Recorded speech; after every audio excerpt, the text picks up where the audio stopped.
کیوں کرائے گا؟ جو اپنا سرمایہ کار ہے اپنا سرمایہ باہر نکالنے کے سوچوں میں رہتا ہے کہ کہاں پہ وہ لے کے جائے، بنگلہ دیش لے کے جائے، مڈل ایسٹ لے کے جائے، EU لے جائے، US لے جائے، وہ تو ایک اپنی جگہ. لیکن یہ جو سچویشن بنی ہے عدم استحکام کی اور یہاں پاکستان کی جو معاشی مسائل ہے، اس کو میں تھوڑا سا براڈلی دیکھتا ہوں، اور اس کو چین اور امریکہ کی جو ایک کشمکش ہے عالمی قوت بننے اور ختم ہونے اور نئی قوت آنے کی جو ایک لڑائی ہے، اس میں پاکستان کو بھی ڈالتا ہوں، اور پاکستان کے جو معاشی اور سیاسی مسائل ہے اس سے ان کا کہیں نہ کہیں کنیکشن ضرور بن جاتا ہے. جو ماضی کی حکومت ہے، اب دیکھیں احسن اقبال صاحب جو اس حکومت کے ایک اہم وزیر ہے، اور انہوں نے ایک ٹی وی پہ آ کے کہا کہ چین کی حکومت نہیں چاہتی کہ ایک خاص پارٹی کی حکومت دوبارہ پاکستان میں آئے، اور چینی ایمبیسی نے بھی آج تک میرے علم میں تو یہ بات نہیں کہ اس بات کی کوئی یا تصدیق یا تردید کی ہو. تو یہ بہت بڑی بات ہے. اگر چین آپ کے سیاست کو اتنی قریب سے دیکھ رہے تو ظاہر یہ ہے کہ امریکہ بھی اس چیز کو آبزرو کر رہا ہوگا. یہ ساری جو ہمارے اپنے ریسورسز نہیں ہے، ہماری ڈپینڈنسی جو ہے ان ممالک پہ ہے، یا ان ممالک کے زیر اثر جو عالمی ادارے ہیں، IMF، world bank, Asian development bank. انہوں نے کیا کیا ایسا ویسے جن کی طرف آپ اشارہ کر رہے ہیں کہ چین یہ کہنے پہ یہ اس بات کی تردید نہ کرنے پہ مجبور ہو گیا جو احسن اقبال صاحب نے بات کی؟ کیا کیا؟ دیکھیں وہ تو سب سے بڑی جو انہوں نے احسن اقبال صاحب کی زبانی ہمیں جو پتہ چلا یا انہوں نے جو بات کی، وہ تو یہی کہہ رہے تھے کہ سی پیک کے حوالے سے یا بیلٹ اینڈ روڈ انیشیٹو جو چائنیز کے لیے ایک اہم پروجیکٹ ہے، اس میں اس وقت کی حکومت نے رکاوٹ ڈالی، اور اس کے شواہد ہے. بحیثیت صحافی آپ بھی جانتے ہیں کہ کون سی حکومت تھی جس کے وزران نے سٹنگ وزران نے آ کے چینیوں کو یہاں پہ بدنام کیا. کچھ مسائل ضرور ہوئے ہوں گے وہاں. اس وقت کے وزیر داخلہ نے باقاعدہ مہم چلائی، چائنیز کو گرفتار کیا، چائنیز کے بارے میں کہا کہ یہ پاکستانی لڑکی اور پاکستانی شہریوں کو لے جا کے ان کے دل گردے نکال کے بیچتے ہیں. یہ پروپیگنڈا کس نے کیا؟ پھر ککس بیکس کی بات کس نے کی؟ رزاق داؤد صاحب کی بات جو ہے وہ آن دا ریکارڈ ہے. جو آپ نے اسپیشل آڈٹ جو کروائی چائنیز کمپنی کے، وہ کس حکومت میں ہوئی؟ آپ کی ڈپینڈنسی بھی اس حکومت پہ ہے، یعنی اس ملک پہ ہے. وزیر اعظم صاحب تسلیم کرتے ہیں کہ IMF کے نہ آنے کا جو دورانیہ ہم نے جو گزارا ہے، جو سخت وقت گزارا ہے، وہ چینی مدد کے ذریعے ہم نے گزارا. کچھ اناؤنسڈ مدد کی گئی ہے، کچھ ان اناؤنسڈ. ایک چیز اور، یہ جو آپ باہر ایکسٹرنل فیکٹر کی بات کر رہے ہیں نا، شاید میری نظر سے پہلی دفعہ گزرا ہے، آپ نے شاید پہلے پڑھا ہو تو میں کچھ کہہ نہیں سکتا، کہ پہلی بار اسرائیلی حکومت کے ایک ترجمان نے پاکستان کو تنقید کا نشانہ بنایا ہے انسانی حقوق کے حوالے سے. اس میں نہیں جانا چاہتا کہ اسرائیل فلسطینیوں کے ساتھ کیا کر رہا ہے، لیکن پاکستان کو لیکچر دینا اس سارے کانٹیکسٹ میں، تو اس سے تو میں یہی سمجھ آتی ہے کہ شاید کوئی سیاسی ماحول ایسا ہے یا کسی خاص طرف وہ اشارہ کرنا چاہتے ہیں یا کسی خاص جماعت کو دیکھتے ہوئے وہ پاکستان کے اوپر تنقید یا پریشر بڑھا رہے ہیں. پہلی دفعہ تو نہیں ہوا. بینجامن نیتن یاہو نے کئی دفعہ پاکستان پہ تنقید کی، انڈیا میں جا کی تنقید کی، کشمیر کے حوالے سے تنقید کی، UNO کے پلیٹ فارم پہ تنقید کی، اور 2020 میں بھی ہوا ہے، 2021 میں بھی ہوا. شاید جو یہ میری کوئی اطلاع نہیں ہے، لیکن میرا ایک اندازہ ہے کہ پچھلی حکومت میں کچھ پینگے بڑھانے کی جو بات ہوئی تھی، جو آن آفیشل جو ایک ڈیلیگیشن کو بھجوایا گیا تھا، پھر اس کی جو ہے سرکاری سطح پہ اس کی جو اونرشپ نہیں لی گئی، اور آل آف سڈن آپ جانتے کہ کچھ پاکستانی شہری جنہوں نے وزٹ کیا تھا ریسنٹلی اسرائیل کا، ان کی اریسٹ عمل میں آئی ہے، اور اس حوالے سے بھی اسرائیل کو یہ بات شاید بری لگی ہوگی. دوسرا، وہ ہمیشہ سے آپ جانتے ہیں کہ امریکہ اور بھارت کے انفلوئنس پہ اسرائیل رہتا ہے، اور انہی کے انفلوئنس کے تحت ان کے بیانات آتے رہتے ہیں. تو پاکستان میں جو اسٹیبلٹی کی ایک جو ہم ڈسکس کر رہے ہیں کہ ہم ڈیفالٹ سے بچ گئے ہیں، اور ہم یہ توقع لگائے بیٹھے ہیں کہ آنے والے دن شاید پاکستان کی اکانومی کے لیے بہتر ہو. جو ایگریکلچر سیکٹر میں جو $40 ارب کی بات ہو رہی ہے، تو یہ باتیں انڈیا اور اسرائیل جیسے ممالک کو ناگوار گزرتی ہے، اور پاکستان کو ڈیفیم کرنے کا. کچھ ایڈ کرنا چاہ رہے ہیں پہ سوال کرتا ہوں آپ عامر دانی صاحب. جی میں مطلب اس پہ مجھے یاد آ گیا کہ وہ سیاست اور کاروبار کا آپ نے پوچھا تھا نا، یہاں پہ یہ جو انہوں نے بات کی میں اس سے اتفاق بھی بھی کرتا ہوں کہ ہمیں اسرائیل کا بیان ایک سیاست کے پس منظر میں لینا چاہیے, تجارت کے یا کاروبار کے پس منظر میں لینا چاہیے, کیونکہ اسرائیل کاروبار میں ہمارے ساتھ ٹریڈ بھی کر رہا ہے اس وقت انڈائریکٹلی. ہمارے پاس کافی ٹیوبنگ آتی ہے جو کہ انڈائریکٹلی اور اوریجنیٹ ہو کے آتی ہے, اور اسرائیل کو پتہ ہے. اچھا, تو ہمارے ملک کے اندر ہم سیاست اور تجارت کو ہم الگ کرنے سے ذرا قاصر ہیں. اور دوسری بات یہ کہ جو اندرون ملک کہا جاتا ہے کہ سیاست اور کاروبار اور معیشت کو ذرا الگ کر دیا جائے, تو مجھے بتائیے پھر آپ کو ووٹ کس چیز پہ پڑے گا؟ یہ میں اس سے تھوڑا متفق نہیں ہوں اس پہ. یہ تو انہوں نے مشورہ دیا تھا کہ نہیں, وہ آپ کس پہ, آپ کا میرا پروگرام پورا آپ کو یاد ہے, ہم نے پچھلی سردیوں میں بھی کیا تھا.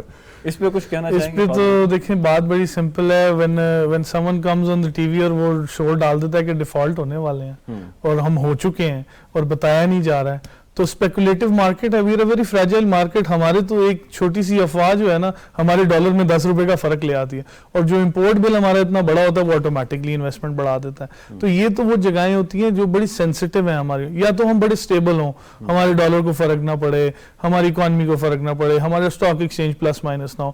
ہماری تو ایک چھوٹی سی افواہ ہمارا اسٹاک ایکسچینج کریش پہ لے جاتی ہے, ہمارا US ڈالر 15 روپے کی پیرٹی پہ چلا جاتا ہے, ہماری اوپن مارکیٹ اور ہمارے انٹر بینک میں فرق آ جاتا ہے. تو یہ بہت بڑی ایک مسائل بن جاتے ہیں. اس طرح speculation it's not an easy job in Pakistan. چلیں, حکومت کے مسائل اپنی جگہ, حکومت آپ کی ایکسپیکٹیشن پہ پورا نہیں اتر رہی, وہ اپنی جگہ پہ. آپ ایک ینگ انٹرپرینور ہیں, جو پاکستان میں سٹارٹ اپس ہوتے ہیں, کچھ ابھی ہوئے پچھلے دنوں اور انہوں نے کئی $ملین بھی انہوں نے فیچ کیا باہر سے, ان کی تعداد اتنی کم کیوں ہے؟ کیا وجہ ہے کہ یہاں پہ کوئی ایسا انوویٹو آئیڈیا نہیں آتا؟ مطلب ساتھ میں بھارت میں دیکھ لیں, وہاں پہ لا تعداد ہمیں اس طرح کی مثالیں ملتی ہیں. یہاں پہ کیا آپ کہتے ہیں ٹیلنٹ کی بھی کوئی کمی نہیں ہے, لوگ بھی بڑے زبردست. انوائرمنٹ بہت ضروری ہوتا ہے, کنڈیوسو انوائرمنٹ ہونا بڑا ضروری ہے, انیبلنگ ہونا بہت ضروری ہے. دیکھیں اگر ہم اپنے پڑوسی ملکوں کی بات کریں نا, تو ان کی منسٹری آف HR ڈیولپ ہوئی تھی 60s میں. ہماری ministry of HR, I am sorry to say but it doesn't seem anywhere. ہم نے کوئی پروڈکٹ ڈیولپمنٹ نہیں کی, انسان کی ڈیولپمنٹ میں ہم نے کوئی انویسٹمنٹ نہیں کی. ہم نے انویسٹمنٹ کی تو باقی سارے شعبوں میں, لیکن ہم نے اپنے لوگوں کے اوپر انویسٹمنٹ نہیں کی. اب جو آج ایک سیشن ہم نے سنا, لیپ ٹاپ اسکیم جو آج پھر انٹروڈیوس ہوئی اس حکومت میں, یہ ایک اچھی چیز ہے کہ لیپ ٹاپس یہ دیتے ہیں, تو انہی لیپ ٹاپس کے ذریعے میں ہوپ کر رہا ہوں کہ یہ اسٹارٹ اپس بڑھیں گے, اور یہ ان لیپ ٹاپ سے بھی کافی اسٹارٹ اپس بنے ہیں. And I have seen them personally. دیکھیں اس وقت ہزاروں لاکھوں طلبہ اور طالبات جو ہیں وہ بڑی زبردست پرائیویٹ یونیورسٹیز میں پڑھ رہے ہیں, اور ان کا جو ایک اسکل سیٹ ہے یا جو ان کا سوچنے کا انداز ہے وہ مختلف ہے کہ ان لوگوں سے, کہ ہم جیسے جو لائن لوگ ہیں وہاں سے یہ چیزیں ہمیں کیوں نہیں نظر آتی؟ ان میں تو ماحول زبردست ہے, پیسے بھی بہت دیتے ہیں, فیسیں بھی دیتے ہیں, فریڈم بھی ہے, سوچنے سمجھنے کی. وہ فیسیں اپنے کالج کو دیتے ہیں, اپنی یونیورسٹی کو دیتے ہیں, جب وہ ریئل لائف اسٹرکچر میں آتے ہیں اور جب پہلی دفعہ ان کو جا کے اپنی کمپنی رجسٹر کرنی پڑتی ہے, اور جب پہلے سال وہ FBR کی ٹیکس ریٹرن بھرتے ہیں, تو وہیں پر ان کا morale جو ہے نا وہ ڈاؤن ہو جاتا ہے. آپ کو کیا مشورہ ہوگا ویسے ینگ لوگوں؟ میرا تو مشورہ سمپل ہے, گورنمنٹ کو بھی اور لوگوں کو بھی ایک ہی مشورہ ہوگا. دیکھیں we have to make things easier. ہمیں ایز آف ڈوئنگ بزنس پہ کام کرنا ہے, ہمیں ٹیز آف بزنس ڈوئنگ پہ نہیں کرنا, ہمیں ایز آف بزنس پہ کرنا ہے. گورنمنٹ اپنے ایوینیوز تھوڑے آسان کرے, گورنمنٹ اپنے ٹیکس فائلنگ کے ریکارڈز کو آسان کرے. میری یہی پروپوزل بجٹ میں بھی رہی, ڈار صاحب سے بھی ملاقات میں یہی رہی کہ ہمیں اپنی ٹیکس فائلنگ کو آسان کرنا ہے اور تھوڑا سا انوائرمنٹ کو انیبلنگ کرنا ہے, ویلکمنگ کرنا ہے. Very right. یور ٹیک آن دس عامر صاحب. جی, میرا زیادہ خیال یہ ہے کہ یہ جو جتنے لوگ یونیورسٹیز اور یہ جو ایز آف ڈوئنگ بزنس کی بات کر رہے ہیں, 34 خاندان ڈائریکٹلی یا انڈائریکٹلی ہماری اسٹاک ایکسچینج کو اون کرتے ہیں. تو اگر یہ اسٹاک ایکسچینج گر کے بیٹھ کے تباہ بھی ہو جائے تو آپ کے خیال میں آپ کی زندگی میں کوئی فرق پڑے گا سوائے اس کے کہ ہوتا کوئی چند ایک MNCs جو لسٹڈ ہیں یا سیمنٹ کی کمپنیاں ہیں, اس پہ اب مذاق ہی رہ گیا ہے. انہوں نے بات بالکل صحیح کی, اتنی سی تو ہماری چھوٹی سی تو مارکیٹ ہے, اب وہ چھوٹی سی مارکیٹ ہے, وہ اوپر نیچے ہو کے اس سے ہمیں کوئی فرق نہیں پڑتا. میرے خیال میں جو سب سے امپورٹنٹ چیز یہاں پہ ہم نے جو انہوں نے بات کی ہے کہ جو لوگ, میں پھر دوبارہ سے کہتا ہوں کہ جو لوگ حکومت کو ہر کام کے اندر مداخلت نہیں کرنی چاہیے, اور مجھے یہ ہمیشہ سے اس حکومت کا جو آتا پھر جو PMLN کے لوگ آتے ہیں ان کا کم از کم منشور یہ مجھے نظر آتا ہے کہ وہ چونکہ خود کاروباری لوگ ہیں تو وہ کوشش یہ کرتے ہیں کہ کاروبار کرنے کی کے اندر سہولت ڈالیں. ٹھیک. فائنل کوسچن رشید صافی صاحب, آگے الیکشن ہے اور ہر سیاسی جماعت اپنا منشور پیش کرے گی اور عوام سے ووٹ مانگے گی. آپ کے خیال میں اس دفعہ لوگوں کو کیا سوچ کے اپنا ووٹ دینا چاہیے؟ ایک تو یہ ہے کہ یہ جماعت بڑی صاف ستھری ہے، ایماندار ہے، ٹھیک ہو گیا، لیکن یہ جو معیشت کا یا یہ پالیسیوں کا جو عنصر ہے، کیا یہ فیکٹر بہت اہم نہیں ہوگا؟ اور لوگوں کو سوچنا چاہیے کہ معیشت کو کون سی جماعت یا کون سی حکومت ریوائیو کر سکتی ہے، چاہے کوئی بھی ہو؟ دیکھیے شہزاد کہ آپ کو یہ خوش فہمی ہے کہ ہم سوچ سمجھ کے ووٹ دیتے ہیں. یہاں پہ جو اکثریت ووٹ کاسٹ ہوتی ہے، ذات، برادری، کنبہ، روڈ، تانہ، کچہری، اس پہ ووٹ پڑتا ہے. یہ باقی جو ہم بہت پرمغز گفتگو جو درانی صاحب نے فرمائی اور فہد صاحب نے جو فرمائی، ان چیزوں کی طرف لوگوں کی توجہ نہیں جاتی. یہ ساری چیزیں چاہوں گا کہ آپ ایجوکیٹ کریں، کچھ چینل کے ذریعے ایجوکیٹ کریں لوگوں کو. کچھ پرسنٹیج تو ہو سکتی ہے، ہونا تو یہی چاہیے جو آپ کا کوشچن ہے کہ لوگ سوچ سمجھ کے. اور اس وقت جو ہمارا سب سے بڑا مسئلہ ہے معیشت کا ہے، امن و امان کا ہے اور سیاسی استحکام کا ہے، اس کے لیے کام کرنا چاہیے. اور میں وہ فہد صاحب نے بہت اہم بات کہی کہ سرمایہ کاری اور معیشت کی بہتری تب ہی ہوگی جس کے لیے آپ کی لیڈرشپ پہل کرے. آپ کا ایک سابق وزیر اعظم خود بیٹھ کے کہہ رہا ہے کہ آپ کا ملک ڈیفالٹ ہو رہا ہے اور آپ کا ملک سری لنکا بننے جا رہا ہے. یہ آپ ایک چھوٹے سے بینک کا اگر سی او یہ کہا ہے کہ میرا بینک ڈوبنے والا ہے، تو ہم سب جن کا بھی اکاؤنٹ ہوگا دوڑ کے اکاؤنٹ سے پیسے نکالیں گے. تو پورے ملک کی وہ بات کر رہے ہیں. بالکل صحیح. تو ایسی لیڈرشپ ہونی چاہیے جو اون کرے اور وہ لوگوں کو بھی یقین دلوائے اور وہ انویسٹر کو بھی حوصلہ دے اور یقین دلائے کہ آپ کا پیسہ نہیں ڈوبے گا. جی میں تو اس پہ ایک ہی کمنٹ کرنا چاہوں گا. اور جو آپ نے منشور کی بات کی، تو سیاسی منشور اس بار لوگوں کو نہیں سننا چاہیے. اس بار ہر ایک کو ڈیمانڈ یہ کرنی چاہیے اپنا اکنامک منشور دے دیں کہ آپ ڈالر کے ساتھ یہ کریں گے، آپ انویسٹمنٹس اتنی لائیں گے، آپ یہ ماحول دیں گے، اتنی انیبلنگ انوائرمنٹ کریں گے کاروبار کے لیے، یا اس ٹیکس کلیکشن پہ کام کریں گے. درانی صاحب، آپ کیا اس جماعت کو ووٹ دیں گے جس کے منشور میں یا جو وہ سیاسی پروگرام دیں گے الیکشن سے پہلے اس میں معیشت کے بارے میں اچھی باتیں ہوں گی؟ جی میں ان کا معاشی پلان ضرور دیکھوں گا، لیکن میں ان کا فلاحی پلان، یعنی کہ وہ ہمارا جو بیسک آئین ہے اور جو ہمارا دستور حکومت ہے، جو سب سے زیادہ اس کے اندر چینجز لا کے فعال بنائے گا، ٹھیک ہے، اس کو میں ووٹ ڈالوں. بہت شکریہ فہد وحید صاحب آپ کا، عامر درانی صاحب، رشید صافی صاحب ہمارے ساتھ آپ پروگرام میں موجود تھے. ناظرین آپ نے سنی پروگرام دیکھنے کا شکریہ، اجازت دیجیے، خدا حافظ.